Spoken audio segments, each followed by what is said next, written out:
All right, guys, in this podcast, we're going to be teaching you and giving you valuable tips on how to go from a beginner to an intermediate rider. Let's jump right into it. Look, I don't want to talk. How you try and press the kid and read it, you was soft. All right, guys, welcome back to yet another episode of the Let's Assess podcast. Today, we want to help everyone out that's struggling on the snow, and we want to give you guys some valuable tips to get you going and well on your way to being an intermediate rider. And before we jump into it, I just want to say like, subscribe if we're providing you any value today. Go check out our Instagrams. This podcast will be on iTunes and I keep saying iTunes. It's Apple Podcasts. Yeah, Apple Podcasts and Spotify. And then if you want to support us, we'll leave our links in the description and you can support us there. We really, really appreciate it, guys. All right, let's jump right into it. So we want to define beginner.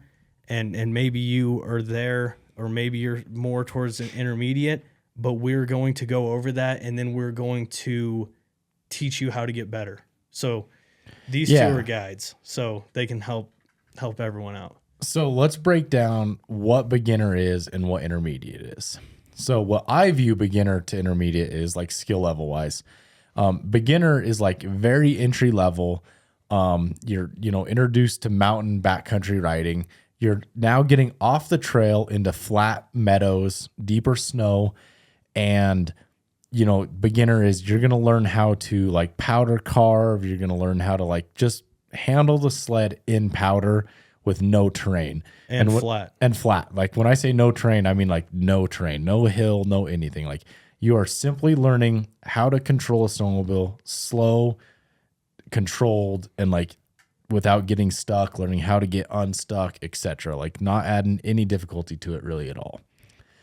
Then there's like levels of like beginner, so like you're going to have a couple steps that you make to beginner. So now you're going to be able to like, start like powder carving, get the sled going on its side, you ride on one ski for a little while, maybe be able to spin it around in a circle, etc. Like you can make the sled go where you want it to. I think at that point, that's when you would graduate like up to intermediate. And then unfortunately for a lot of people, you're going to be stuck in intermediate for an extremely long time. There's such a range of these skills, in my opinion. You go from intermediate of like, okay, now we're going to add terrain to it. We're going to add obstacles to it, trees, rocks, hills, steepness of hills. There's so many different things to conquer when you go to intermediate. And all you're doing and remembering this is like going from beginner to intermediate. You learn the skills at beginner on flat ground, and then you use those exact same skills on the terrain. So it's just a lot harder. It's just a lot harder to keep the sled on its edge or like with momentum going forward because something's fighting you the whole time if you add like either obstacles or terrain to the situation. So that's where you get stuck in intermediate. Now we just kind of talked about like breaking down when you would get out of intermediate, and it's a pretty high level, I think, but like I think most people are intermediate. Most people land in intermediate and kind of like stay there. Yeah. But like to be able to re-entry, like you get yourself in a situation on a hill, double leg straddled, and be able to like flip that sled over without getting mouse trapped and like get yourself into a new situation and get the sled back going the way you want it to. Like you run out of momentum or anything like that. That'd be when you're done with intermediate. I would say at that point, now you would start jumping into skills like trying to do bow ties, re-entries, all that stuff. And that's going to bump you out of the intermediate category into, more advanced. Yeah. So just before we get into these actual tips that we have here for you guys, I just want to say that, me and Brad here, we kind of struggled through these phases because we didn't have anyone helping us. And so we kind of had to learn it for ourselves. And then to give, AJ and Marcus validity, they're both great riders. So they know all these skills. They're way past all these skills. And on a day-to-day basis, they're snowmobile guides. So they help with these skills. They did today. They do every day. So we kind of know what we're talking about on this, and we know that these will help you. So, and we want to help you guys. So let's jump right into it. So the first tip we want to explain to everybody how to get on edge effectively, and then we'll go into how to stay on edge. We'll go into how to turn. We'll go into some more tips as you get better. But we just want to start with how to get on edge. So what would you guys say on how to get on edge? What are the couple tips that you really need to do to be efficient at it? Yeah, why don't you break that down, Marcus? And explain what getting on edge is and why you need to get on edge too. Yeah. So getting on edge really helps when you're getting in that top tier of like intermediate rider where you're starting to side hill steep stuff. But the basics of it, I would start in like a flat meadow and just feel your pow turns out and see where that balance point's at. Find how far you can tip before you fall over and how far you can go before you find that balance point, I guess you could say. I think it's also important when you're doing that, finding the balance point, try it with wrong foot forward, try it with both feet on the running board, try it neutral. Like you're learning all those balance points with where your weight is on the snowmobile. Right. Especially if you're a little guy, you're probably going to be wrong foot forward 95% of the time. Yeah, and I think, going even a step back from that, in snowmobiling, we can't just steer the bars and it do what we want. Right. Okay, so we have to cut an edge into any terrain to be able to not get sucked down with gravity, basically, and taken down wherever the gravity's pushing you. Yep. So in order to do that, we have to be on edge and side hill, and I don't need to go any further into it. I'm sure you guys have seen backcountry snowmobilers ride. They're always on one ski. So when we're talking about how to get on edge, we're talking about how to get on one ski. And that is the first part of being able to side hill and turn in deep snow. So jump right into it again. Yeah, it's kind of like Doc taught Lightning McQueen how to you turn right to go left on dirt, It's the same concept on a snowmobile. But to get on edge, you got to use your throttle a lot more than you think. And that's what people are scared of. Use your throttle, get that snow out from the track, and wherever you got your weight is going to pitch you, in theory. And then with your counter steer, you're going to use that to get it to come up on edge, and you're most likely wrong foot forward at the time. Yep, I agree. So if you come from a stop, you might just tip over because you'll probably throw too much weight at it. If you go throttle and like wrong foot forward from a stop, you're most likely going to just like topple over. If you're going down, like if you're moving through the meadow and you want to do it, you counter steer, you look where you want to go. So like if I'm going to go left, I'm going to counter steer to the right. I'm going to look to the left, and I'm going to start putting weight to that left foot. And that's what's going to, or the left side of the snowmobile. It's not that foot, but the left side of the snowmobile. And that's what's going to start taking you to the left. Now to counteract that, like you have to bring all that momentum back to the other side. So then you would have to start looking right, counter steer left, and really put your weight back to that other side to, counteract that track to come back. And then like Marcus said, you use that throttle in that instance to just it and get the track set to where you want to. So you use that with momentum, and you use that if you're going from a stop. Mm-hmm. And these are great things to learn in flat meadows. That way you're not getting stuck or like struggling, getting frustrated. I think another important thing when you're doing that is to be able to just do a fast turnaround. So like there's multiple ways that you can just turn in a flat meadow. Going slow, standing on the side that you want to go, looking and turning that way. That's like extremely slow. But that's not something you're ever going to be able to add to more terrain. That's only in flat meadows. But in order to get efficient at turning around and to add that on a hillside, you got to be able to go wrong foot forward. And then I think they call it like a blip throttle or something like that. Yep. And what you do is, or you want to kind of break that down, like how to do it? So, usually when I teach people how to do it, there's 3 things that I tell them to remember. And it's your throttle blip, your wrong foot forward, and your counter steer. And usually I teach people count to 3, bounce on your running board with your right foot. So if you're going to get on edge left foot, bounce on your running board 3 times, and you're going to throttle, put weight on your right foot, and counter steer, and pull it up on edge. And then brake. Yep. Stop, and there you sit on edge. And then from there you can adjust your foot position to where you want to go on the hill, along with your eyes. Look where you want to go. So yeah, and in a flat meadow, it's not as violent. Right. It's less throttle, less pull, Yep. right? Yep. And less counter steer. The steeper and steeper you go, the more kind of aggressive almost is the word that I would use. Like it's a big blip, it's a big pull, and then a big break because you need to stop, you know? So that kind of sets your sled up to then make the maneuver from there. And make a decision, right? Yeah, make a decision. So now we're on edge, and so we're one ski in the snow, the correct way. Now we're going forward. Talk about how to stay on edge, where you don't lose the edge. So I think what's important there when you're like using momentum to carry you through and like to really learn that oscillating like side to side movement is that counter steer. You use that to keep you there. So you now have your weight balanced. Most likely you're doing this on a flat meadow, neutral on the snowmobile. So you're going to be using the counter steer to get you left and then counter steer to get you right, so on and so forth. And I think that's what you use that momentum, and then you're just putting pressure with that foot, counter steer, and then you'll pressure with the other foot, counter steer, and you start getting the feel of that. And what you can do with that is then you can start using momentum to make corners doing that. So you'll still be neutral, and you're just using more counter steer and you're keeping it on that ski. So then you can make a gradual corner all the way around to a full circle. It'll be a pretty big circle to start with, and you can start tightening it up. But the key with all this is you're using momentum, but not like speed momentum. You want to be able to do this at like 10, 15 mile an hour max, not 30 mile an hour and make a 100 mile like circle. We've seen that today. Yeah, saw that today.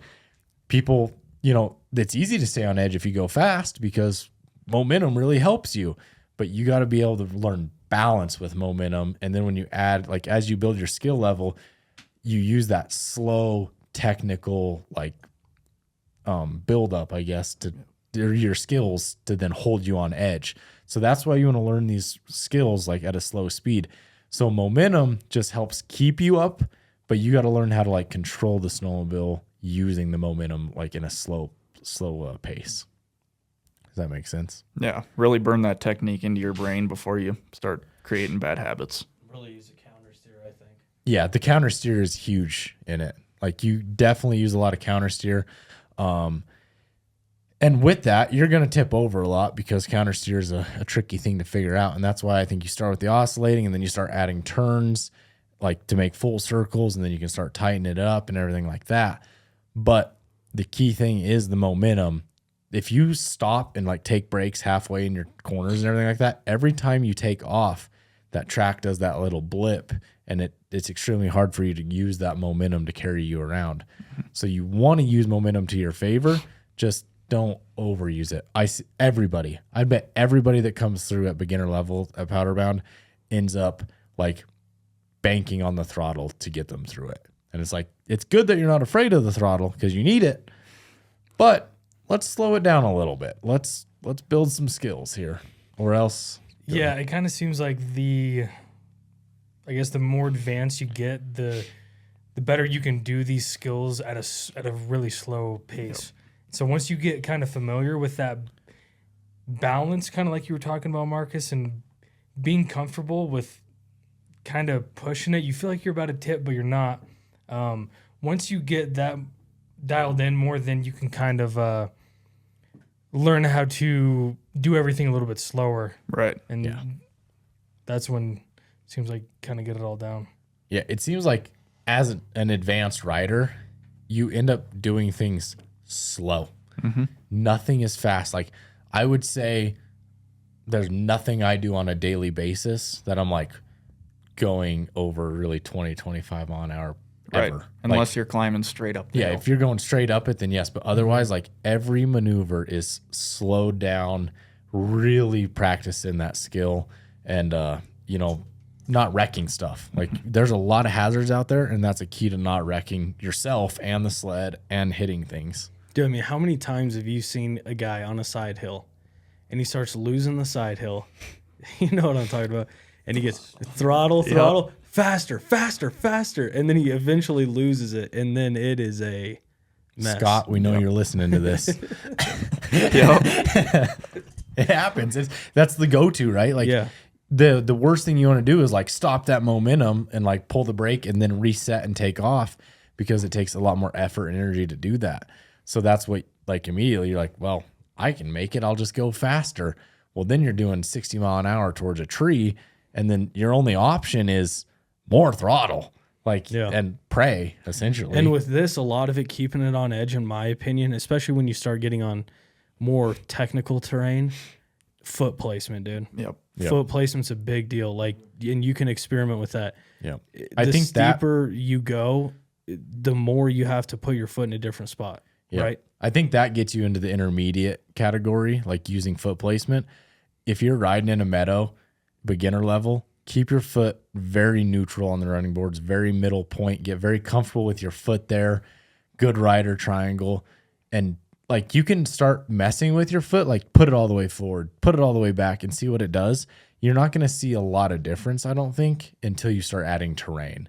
Once you add that terrain, though, it's a huge difference. That's like what makes you go from the bottom of intermediate to the top of intermediate, is knowing like, okay, I'm going downhill. I'm going to have my foot forward. Okay, now I'm going to go uphill. I want to scoot that foot back. That's going to make my sled want to climb. So I'm going to make this turn and go back uphill.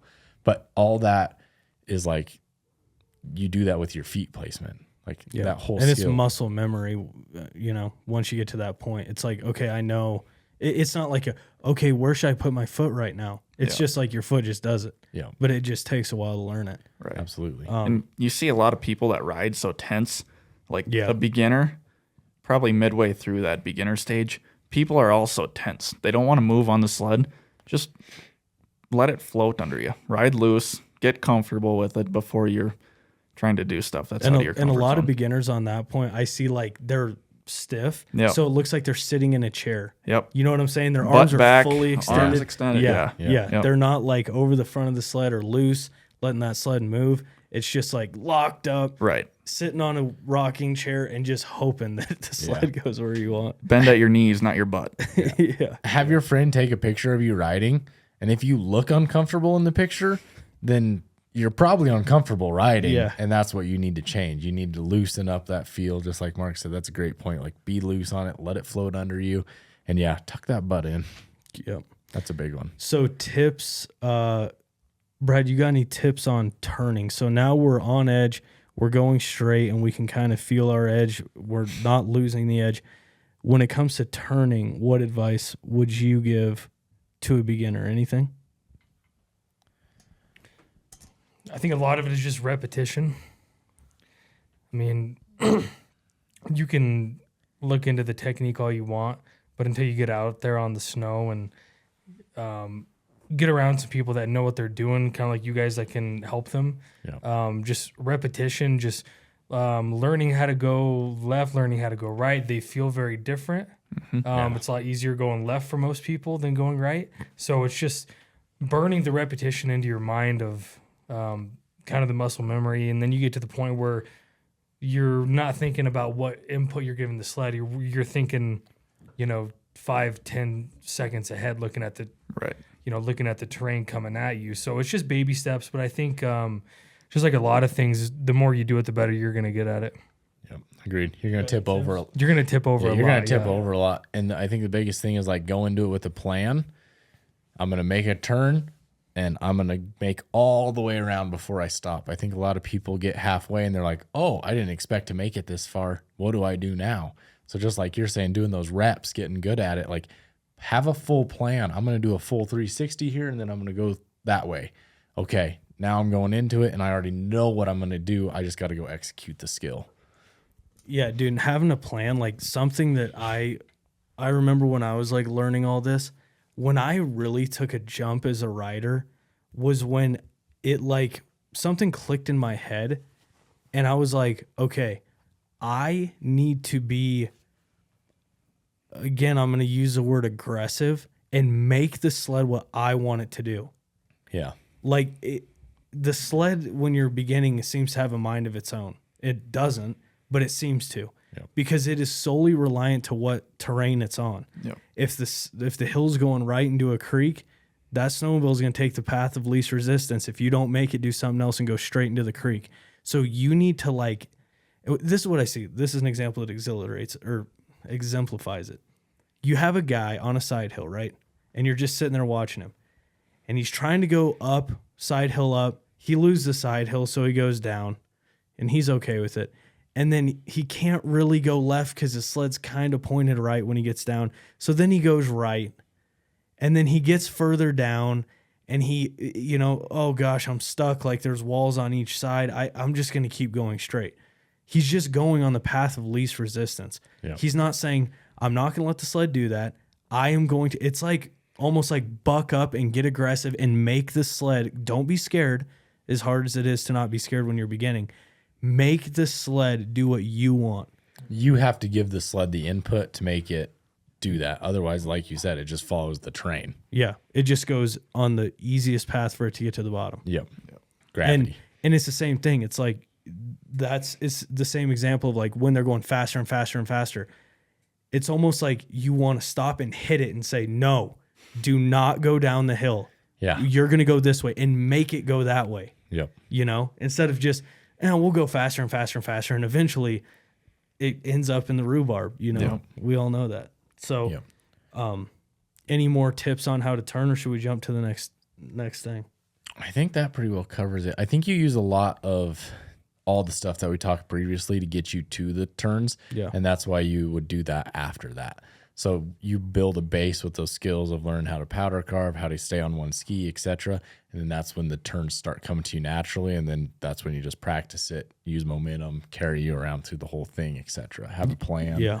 And I'd say use your skis more than you think. Yeah. Counter steer. Counter steer. Don't be afraid of it. The further Get you comfortable counter with it. steer, and again, if you guys don't know what a counter steer is, it's not like a four-wheeler where you turn left and the four-wheeler goes left. We're turning right to go left.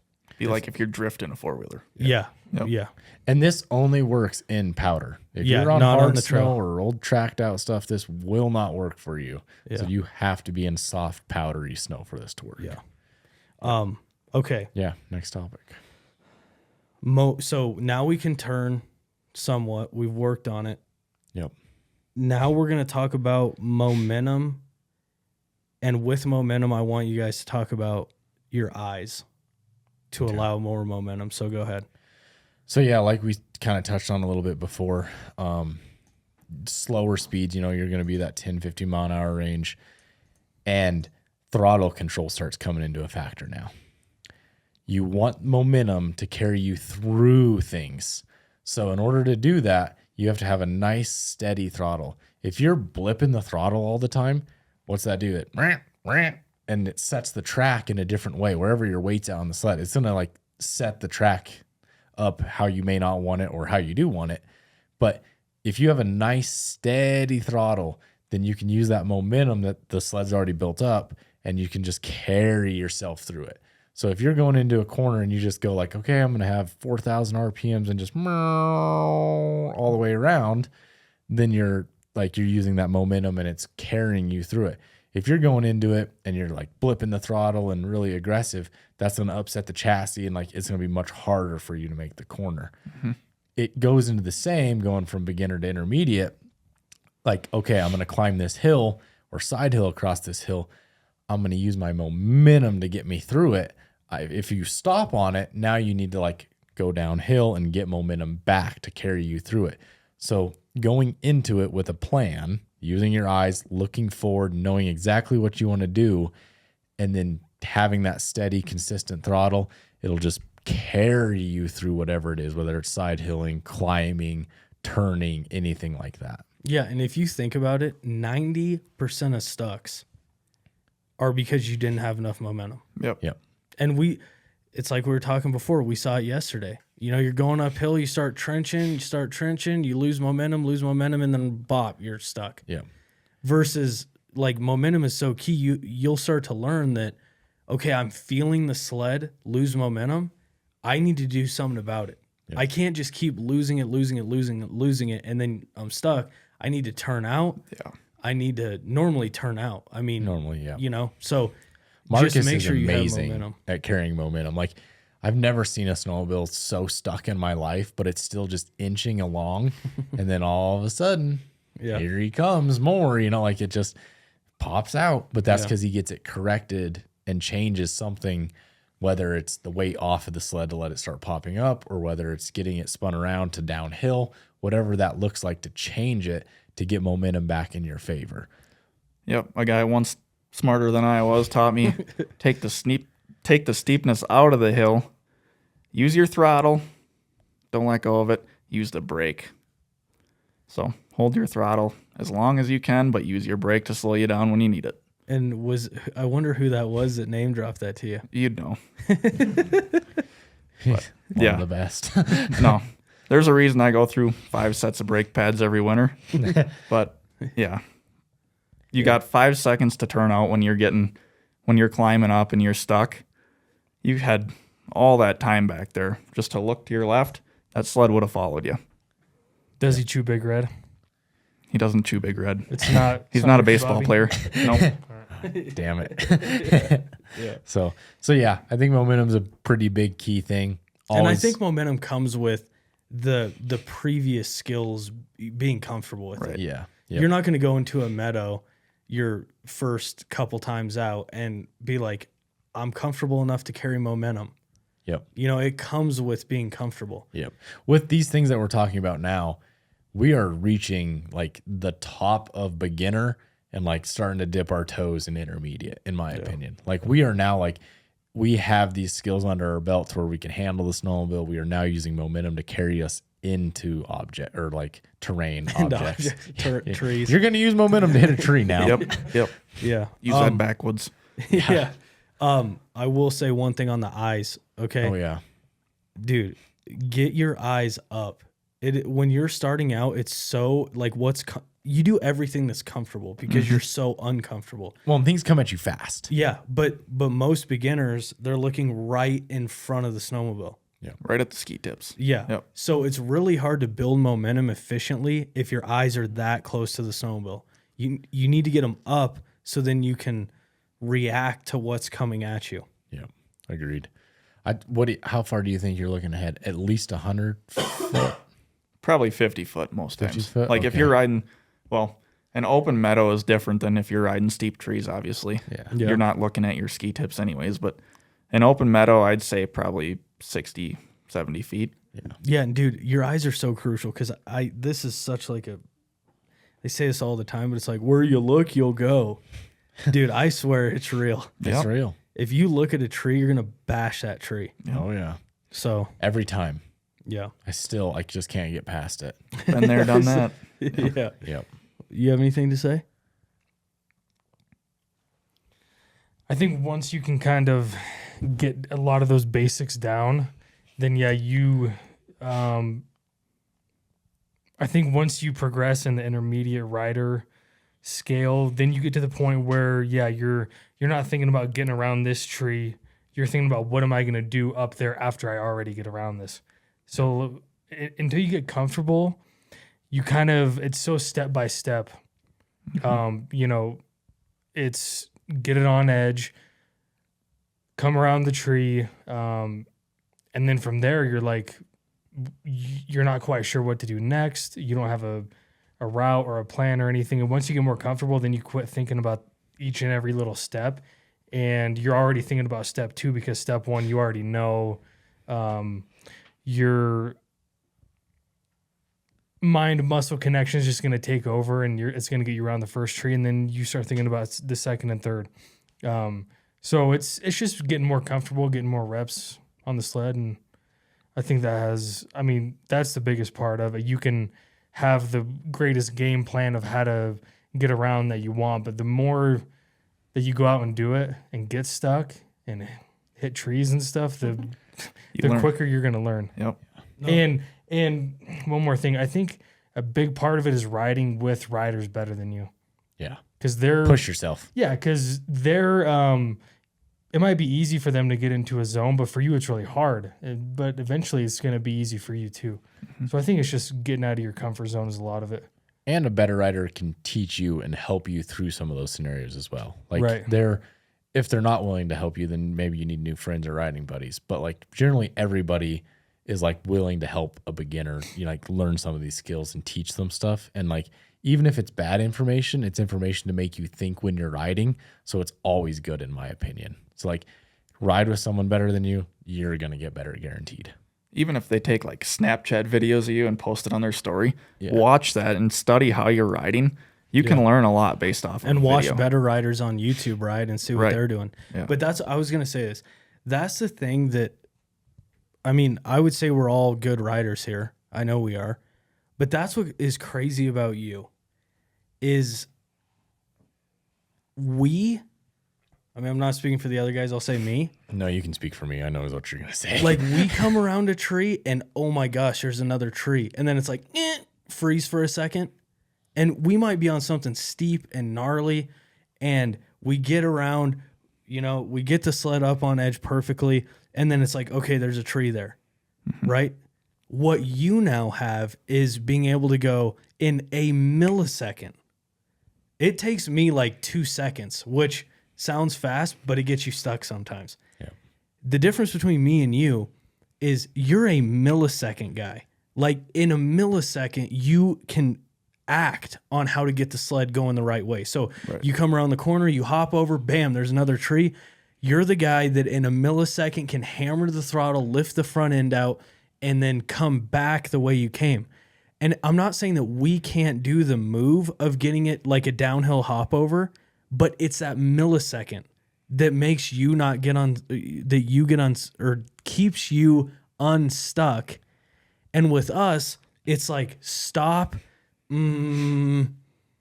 then do it.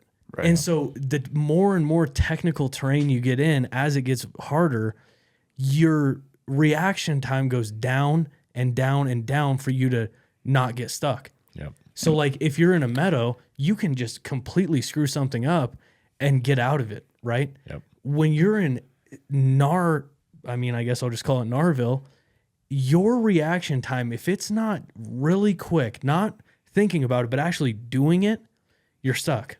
Keeping momentum. Yeah. Kind of like what Brad said, it's repetitious. Yeah. So before I even looked at the first tree, I seen that second tree up there and I already reacted to that one. Yeah. And I was starting to look at the third one already. Yeah. And it kind of just, it's a But trickling what's- effect. like, You have it's to so keep weird. doing Me it. and him were talking about it. It's like we'll watch you, and it's like, oh yes, he got stuck. No offense. It's like finally that son of a bitch got stuck, and then oh no, he didn't get stuck, and then oh yeah, he definitely got stuck there, and then I'm like, I go to put my gloves on to go help you, and then wham comes out of the snow again. I'm like, dude, come on. You ain't- stuck. But that's the thing about you is you were just like, I'll speak for myself. I'm not going to speak for these two. I'll let off and be like, okay, what do I need to do? There's no letting. I mean, there's sometimes, but you don't let off a lot of the time. So you have that track momentum. So you're able to do these things because it's like you're saying you're so far ahead that you're able to carry. I'm not even talking like speed. I'm talking like track speed. Just the track's moving. Yeah, Yep. you might not be moving fast, but that track is not going slow. So you get that you hop over and your track is spinning enough where you can lift it back over in a split second. Yep. So It all comes with time, though. Time and lots of stucks. yeah. And you got your brakes to stop you, or a tree is going to stop you, one of the two. So Yeah. figure it out real quick. Yeah. Some be one or the other. Yeah. But that's the thing. I mean, there's definitely levels to it, but that's where it's like, I mean this in a good way. Like you can screw up bad and get yourself out of it quick. Yeah. You know what I'm saying? Yeah. That's the good part about it. And even like I'll watch you just get like monkey hung off the side of the sled. And then I'm like, oh, that sucks. And then whop, I'm like, how did he hang on to that, dude? Yeah. That's when I'm dragging beside Yeah. it. That's not what I'm foot like, on riding help board. me. Yeah. Yeah. But yeah, it's impressive. But there again, I mean, you push yourself into that, and that's why you can do it. Yeah. You raise your limit. Yep. So let's go back to the tips. This is our last one. Getting into more. This is our last one before we do Q&A. We have a couple questions this week. We got it out late, but we'll still answer the questions that are here.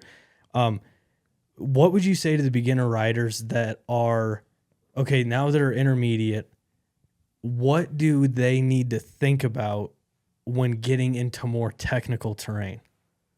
what would you guys say? What would you say, Brad? I want to hear what you two have to say first. Go ahead, Marcus. You got this. Oh.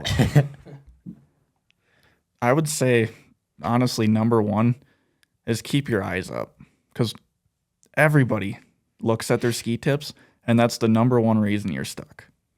But that and foot placement when you're getting onto like steeper hills and stuff like that, figure out where the happy medium is to where you can side hill straight across the hill versus go up or down.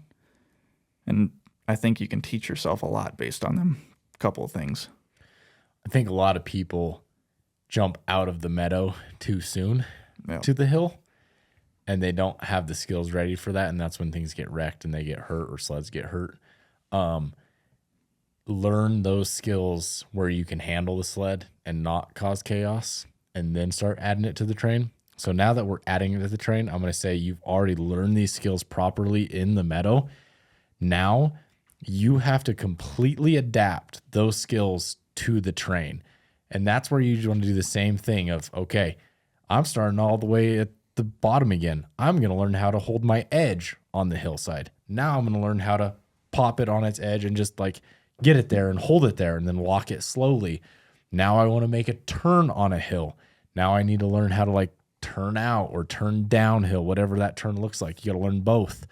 So turning uphill, turning downhill, like all those same skills that we went over in beginner, start it over again. Now we're adding it on a hillside. Find an open hillside. Start there. Okay, mastered it, right? Oh, now I can side hill across the hill. Now I can turn up and downhill. Okay, now I'm going to go find a hill with some trees on it. Now I'm going to have to maneuver around the trees and use these same maneuvers to get around the trees that are on the hillside. So that's how you add terrain to your skills. It's not about like changing everything you do. Yes, there's things that help, just like what Mark said with your foot placement, etc. And you're going to pick up on those things. But I think at this point, this is where it's really important to hire a guide or have a clinic or something like that, is to start pointing these things out to you and teaching you these small tips.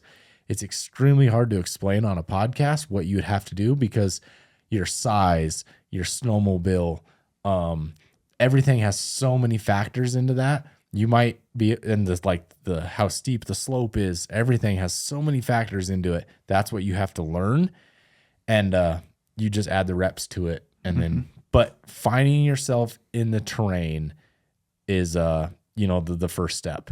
Go, but start basic. Like everybody's like, okay, got a master in the meadow. Now I'm gonna go straight to the steepest, gnarliest tree side thing or tree side hill, and I got this. No, you're not ready for that yet. Pull it back, do it on an open meadow or an open mellow hill. Start over. Once you master that, add the obstacles. I think we're at the point now too, like mid-intermediate. Everybody's like, oh, I can do a powder turn in a meadow and I can side hill across this 15-degree hill. I need a turbo. No, you don't need a turbo. Ride that 800 or the 850 to its full potential before you go buy a turbo. Yeah. Because we see a lot of people that we get out here riding with us. They're on a turbo and it's way too much for them. They can't hold on to it all day long. By noon, they're dead.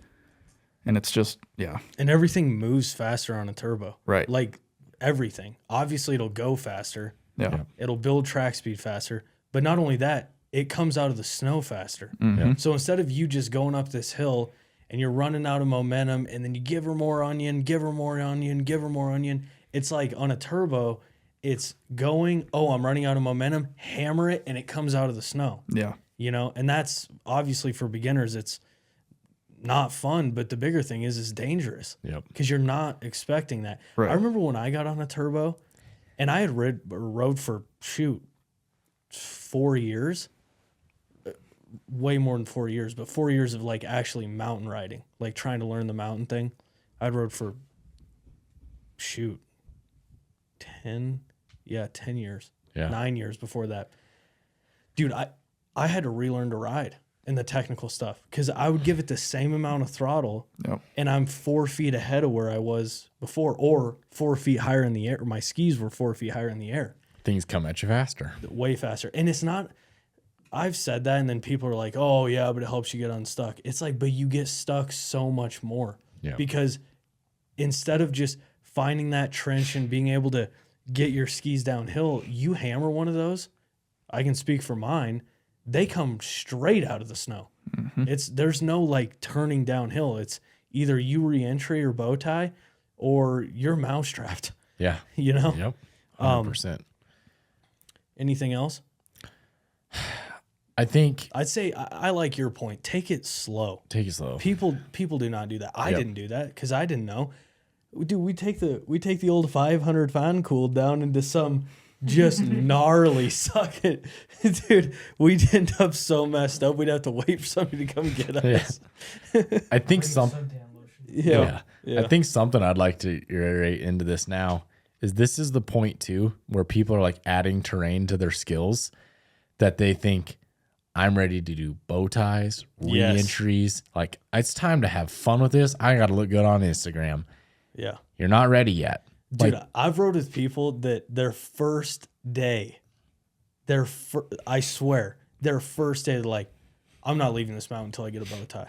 Yeah. I'm like, but bro, you can't even side hill yet. Yeah. Like you can't even get to the hill that you could do a bow tie on. exactly. Well, I can just point straight up and shoot. I'm like, okay, let's get to the meadow and we'll see if you can get to the hillside. And nope. And that's what it's all about is building that base, building these skills, right? To where you can then access the terrain to do these maneuvers and these tricks. And then But it's I don't because even of like social media. Yeah, and I don't even like calling them maneuvers and tricks. These are like skills to use when you're riding. Tools in the toolbox. Like they're a tool, exactly. So like sure they look cool on camera and yeah, we all like doing them and yeah, we are guilty of posting it as well. Yeah. But like it's one of those things that like we use daily when we're tree riding. Like those are skills to get you up the mountain or higher on the hill, whatever. Like so it's way up there on the chain. Don't get to intermediate and be like, well, ready to do a bow tie now. It's like, no, you're not. You gotta you're gonna end up hurt. And that's what I think we've seen a lot with 146 turbos and people really advancing themselves too fast is they end up extremely hurt or, not with us anymore. No, I'm kidding. Yeah. But at the end of the day, fellas, this should be fun. Like, Yeah. Don't overthink it. We're just trying to give you tips on some things to think about, but just get out there and try it. You'll figure it out. It's not rocket science. YouTube. Take it slow. Yeah, YouTube will help you. Yep. So I think we're good there until you want to jump into Q&A.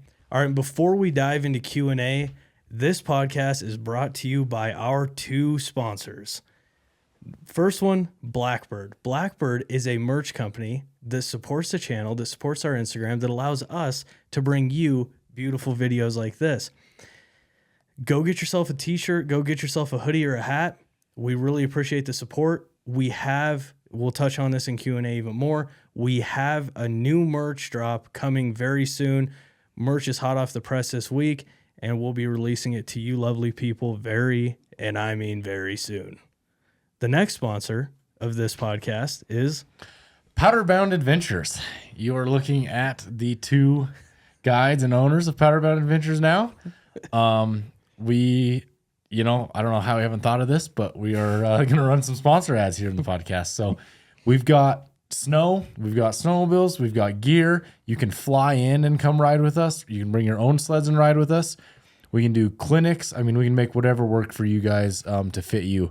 We're here to bring value to you and make sure you have a good time on the snow and learn something. That's something we hold very important is like, if you come ride with us, I guarantee you'll walk away learning something. So check us out, powderboundadventures.com. And we have like snowmobiles for rent and anything and everything you could need. So, And fresh hot gourmet paninis. oh yes, hot paninis for sure. I'll vouch for that. Okay, let's jump right into Q&A. Thank you, sponsors, for sponsoring the Let's Assess podcast. Okay, I'll start with this. I just touched on it, but I'll talk about it a little more. When will you launch new Blackbird merch? Like I said, it should be done this week. We're still waiting on hats. We got to figure that out, and then we'll drop the merch. That we'll talk about that on the pod when it drops. We'll talk about it on our Instagram page, and then we'll have some pictures and stuff like that of the merch on the Instagram page. For all of those of you who have bought merch. We really, really appreciate it. We appreciate the support. And yeah, we're going to have a merch drop soon. I've got a question here. When should you be riding wrong foot forward versus neutral position when side hilling? It's kind of a hard question to answer because once again, like we kind of just went over in the podcast, the terrain, the size of like the rider and the snowmobile you're on really changes that. But I would say wrong foot forward is on steeper terrain. You want to be neutral as much as possible. It takes less effort and it's easier to maneuver the sled. So wrong foot forward is for steeper terrain or drastic maneuvers. If I'm going downhill and I want to turn and go completely back up 180, now I'm going to be wrong foot forward. And then foot positioning for that is like you'd have your foot scooted back on the running board. Like you'd have it forward and then halfway through your turn, then you'd scoot it back to come uphill. So wrong foot forward is used for like drastic side hill maneuvers, steep terrain, etc. I would say try to use neutral as much as possible, and only if it feels like you can't hold the edge in neutral, that's when you would then hop to wrong foot forward. Never anything but neutral or wrong foot forward. Yep. If there's consequence below you, you should probably go wrong foot forward just to increase the odds of keeping that edge. Yeah, and you can go slow and like just like use your brake and like hop along, like walk yourself if need be, if it's super steep or something like that. But yeah, go slow, controlled, and wrong foot forward is mainly for those slow, difficult situations. Or like cutting across. If we're cutting across something, and I know I'm going to be cutting for a while, I'll usually go opposite foot forward. But yeah, the last thing you want to do is unless you have a hop over down like you, last thing you want to be doing is playing or jumping around the sled the entire day. I've got about 3 of those in me. Yeah. What I'd say is like when you're comfortable, like when it feels right, then go opposite foot forward. Yep. That's my thing. I mean, obviously with what you're saying is when you would ideally want to do those things, or do opposite foot forward is steeper, slower if you're trying to go slower. But yeah, whenever it feels comfortable, honestly, that's my opinion. Okay. That's a good question. This one we'll go around the room and we'll just put our input on heated goggles. So Climb or 509 heated goggles? Neither. Tempest. They're automatic. I'm not sponsored by them. Paid full price for them. Absolutely love them. They're automatic, so they like you charge the battery. It's the battery's in the frame. No battery pack on the side. It's got a clear lens inside, and then you put a magnet lens on the outside, or they have clip-in lenses ones as well. But very, very happy with the Tempest. They do a great job, and you're not messing with turning it on and off and all that funny stuff. I can't give you an honest review on that one because I've never worn any of them besides the Tempest. And to be honest with you, I got a pretty wide eyesight, I guess. The Tempests aren't quite wide enough for my eyes. So the foam is like right on the outside of them, which is pretty annoying. So I think I'd have to go with something else. The only ones I've used so far is the 509. And I really like those. Like the first model they came out with, those were super good. The second ones, they're magnetic now. So you can just carry extra lenses that don't take up much room. They don't weigh hardly anything. You can carry extra lenses with you and just pop them in. It's super nice. That's awesome. Yeah, the 509 ones are a win.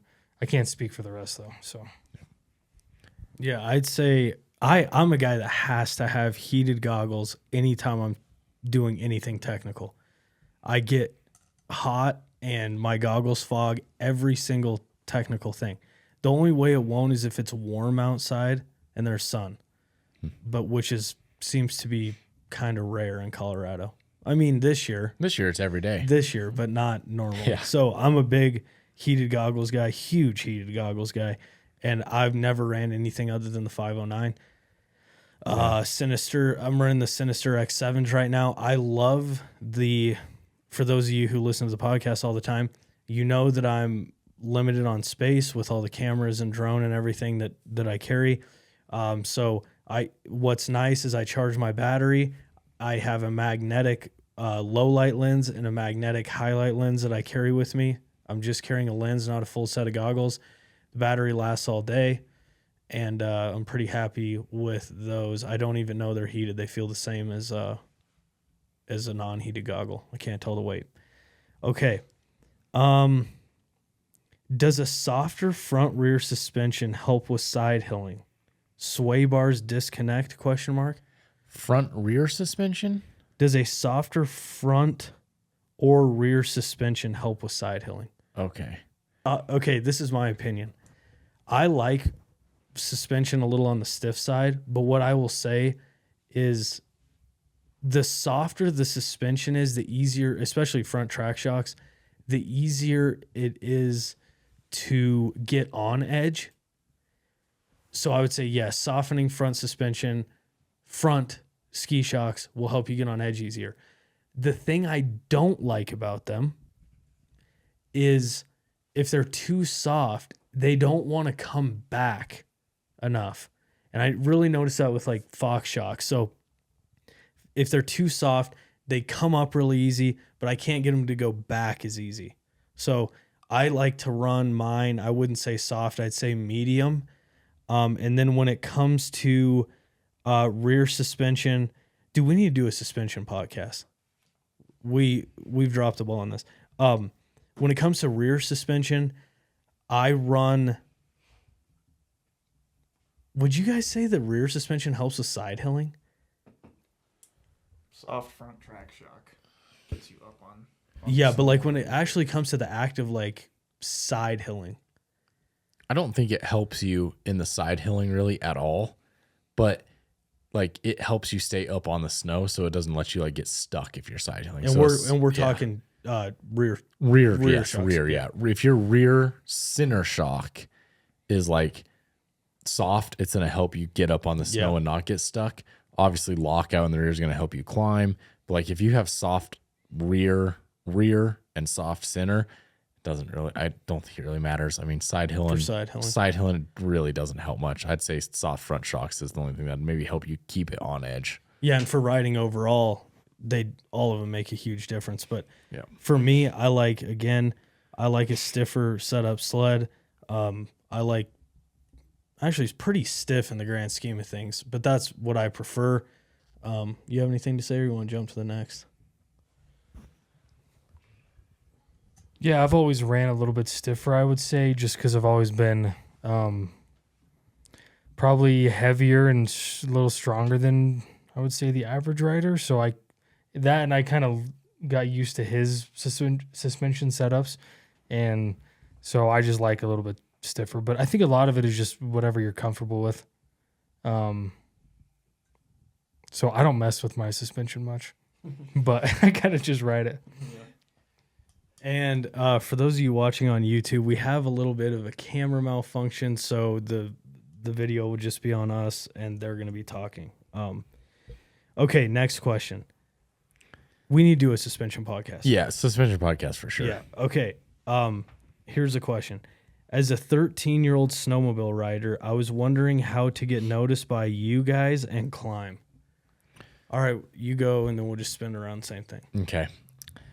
Well, you're recognized by us now. You're on the podcast. Yeah. I would say we're probably a pretty easy one to get in touch with and know. We're here to help you guys and just like keep the sport alive. That's our goal. And support us when you can. As far as climb, I don't want to be blunt and mean, but good luck.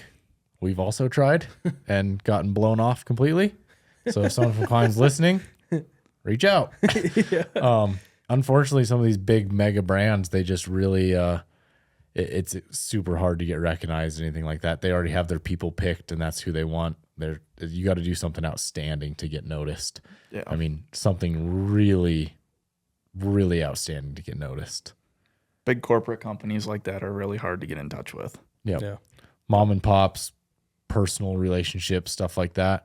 Spend your time with those people, spend your money with those people. You're going to have better relationships there.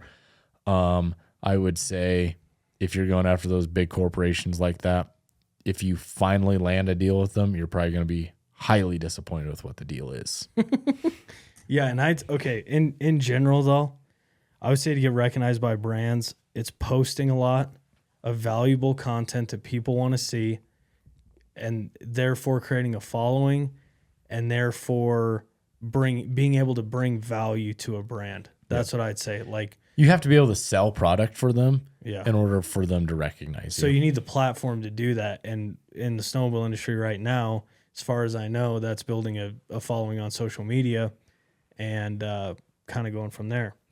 So the last thing I wanted to touch on, I've been talking to like 5 people, it seems like, on Instagram about 146 boosts.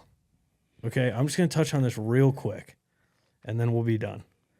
Okay, here's my thoughts on 146 boost. They are a lot of fun, but they have their place, and a lot of people do not belong on them. They are hard to ride in technical terrain, and I'm coming from a place of like a 300 horsepower boost. To me, it's a show sled. Like it's a re-entry machine. It's a wheelie machine. And if that's what you want to buy a sled and set it up to do, by all means, get a 146, 900 it, push a Voke intercooled tune at it. By all means, do it. But if you want my honest advice, if it's your only sled, I think it's a terrible. If you're riding technical mountain terrain, I think it is a terrible idea. If you're riding anything but flat meadows. Yeah. I mean, it's just like you can do it, but it's not enjoyable. Mm-hmm. And it's a show sled to me. It's an Instagram highlight reel sled. That's my opinion. Yeah. Unless you're in the UP in Michigan, which I know a lot of guys ride them things out there, that's the perfect place for it. Yeah. But I've said it before and I'll say it again, it's only good for Instagram. Yeah. I'll leave that thing at the shop if we're going tree riding that day. Yeah. Yep. So that is the questions. I need to get this out sooner so we get more questions, but we're already at closing time. So Cool. Thank you guys for listening. We really appreciate it. We appreciate the support. Next week, we'll be coming out with another podcast. Submit your questions on when I put it on my story on Cook Bros. And until next time, get better, let her bark, and let's ride.